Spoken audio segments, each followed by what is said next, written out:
छठी मैया और सूर्यदेव को समर्पित छठ महापर्व का आज यानी सोमवार को तीसरा दिन है। 25 अक्टूबर को नहाय खाए से शुरू हुआ त्योहार खरना के बाद अब तीसरे दिन डूबते हुए सूर्य को अर्घ दिया जाएगा और अपने परिवार की खुशहाली की उपासना और कामना की जाएगी। छठ पूजा का ये व्रत संतान की लंबी उम्र के लिए किया जाता है, लेकिन सवाल ये उठता है कि इस व्रत में डूबते हुए सूर्य को अर्घ क्यों दिया जाता है और कब अर्घ देने का सबसे ज्यादा लाभ मिलेगा। तो चलिए सब हम आपको बताते हैं। सोमवार 27 अक्टूबर को छठ का तीसरा दिन है, जिसमें शाम के समय डूबते सूर्य को अर्घ दिया जाता है। अगले दिन यानी 28 अक्टूबर को उगते सूर्य को अर्घ देकर 4 दिन के महापर्व का समापन हो जाता है। ज्योतिषियों की माने तो इस बार कार्तिक महीने की षष्ठी तिथि पर रवि योग का निर्माण हो रहा है, जिसमें सूर्य को अर्घ देने से सूर्यदेव की विशेष कृपा प्राप्त हो सकती है। इस शुभ अवसर पर रवि योग, सुकर्मा योग और कौलव करण जैसे मंगलकारी योगों का निर्माण हो रहा है। ऐसा माना जाता है कि अगर इन योग में सूर्यदेव को अर्घ दिया जाए तो व्यक्ति की हर मनोकामना पूरी होती है और सुख सौभाग्य में वृद्धि का आशीर्वाद भी मिलता है। पंचांग के मुताबिक सोमवार 27 अक्टूबर को शाम 5:10 से शाम 5:58 तक अर्घ देने का शुभ समय।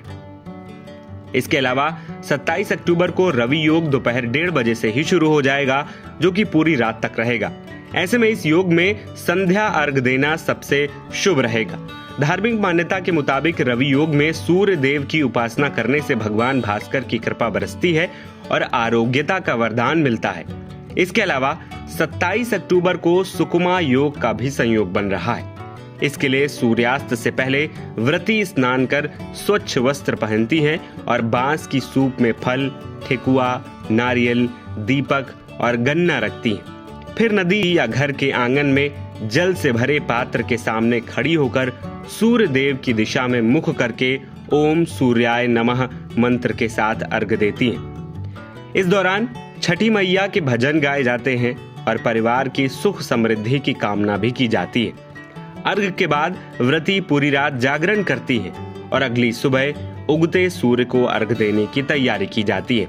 इस बार सुबह 5:33 से सुबह 6:30 बजे तक उगते हुए सूर्य को अर्घ देने का शुभ समय माना गया है। वहीं सूर्य को अर्घ देने के लिए सबसे अच्छा पात्र तांबे के बर्तन माने गए हैं।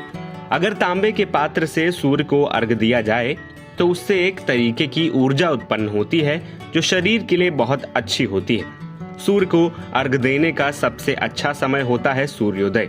आप चाहें तो सूर्य को अर्घ सूर्योदय के 1 घंटे बाद भी दे सकते हैं।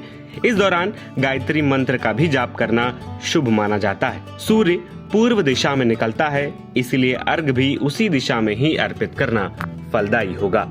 वहीं अब आपको बताते हैं कि आखिर सूर्य को अर्घ क्यों दी जाती है। दरअसल हिंदू धर्म में सूर्य को साक्षात देवता माना गया है और वो पृथ्वी के इकलौते जीवन, ऊर्जा और स्वास्थ्य के दाता हैं। छठ पूजा में सूर्य और उनकी पत्नी उषा की पूजा होती है।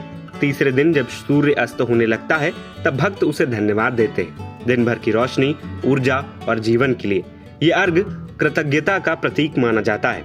मान्यता है कि अस्तगामी सूर्य को अर्घ देने से मनुष्य अपने जीवन के उतार चढ़ाव में संतुलन और धैर्य बनाए रखता है। ये भी कहा जाता है कि जब सूर्य ढलता है तब उसकी किरणें शरीर पर शीतल असर डालती हैं और इससे तन मन दोनों को शांति मिलती है। घाटों पर एक साथ डूबते सूर्य को अर्घ देने का दृश्य एकता, समानता और सामूहिक आस्था का भी प्रतीक बन जाता है। नवभारत टाइम्स की रिपोर्ट।